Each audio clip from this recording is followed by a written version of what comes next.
तराशी हुई उम्मीदों के चमन को ढलते देखा है हमने हिजरत का अज़म उठाते हुए, जिनाह के साथ कदमों से कदम लाते हुए, ट्रेनों में कटते हुए देखा, टुकड़ों में बटते हुए देखा, वफा के परचमों की मानंद सरों को लटकते हुए देखा।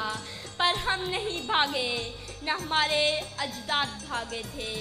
आले वक़ार तारीख के औराक पलटती हूँ तो मैं देखती हूँ अज़्मो यकीन की तस्वीर, शहीदों के लहू से लिखी गई तहरीर और कायद के अनथक मेहनत की तस्वीर। मेरा पाकिस्तान लहू लहान जुल्म के शिकंजों को तोड़कर जब दुनिया के नक्शे पर उभरता है तो अदू जलकर कहता है चंद माहों साल से ज्यादा जम ना पाएगा और दुनिया के नक्शे से गायब हो जाएगा।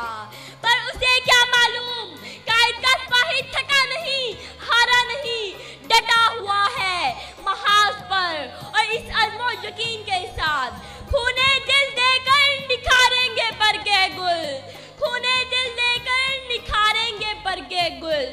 हमने गुलशन के तहफ़्फ़ुज़ की कसम खाई है। हाँ आले वक़ार, हाँ हमने जिमखाना क्लब में शाम की चाय पीने का दावा करने वालों को अपने जूतों की धूल चटाई है। आले वक़ार, आज का दिन यौम दिफा ही नहीं बल्कि तजदीदे अहद का दिन है।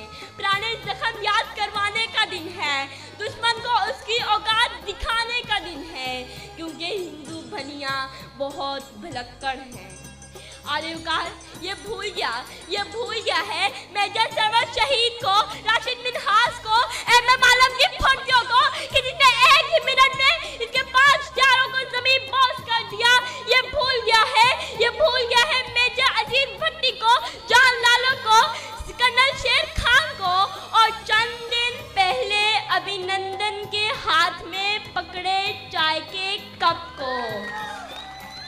आले वक़ार, इस तकब्बर का मारा हुआ हिंदू बनिया इस कौम को ललकारता है कि जिसकी माँ बेटों को जन्म ही इसलिए देती है कि शहीद की माँ कहलाएं, क्योंकि शहादत है मतलूबे मकसूदे मोमिन, न माले गनीमत न किश्वर कुशाई, न माले गनीमत न किश्वर कुशाई।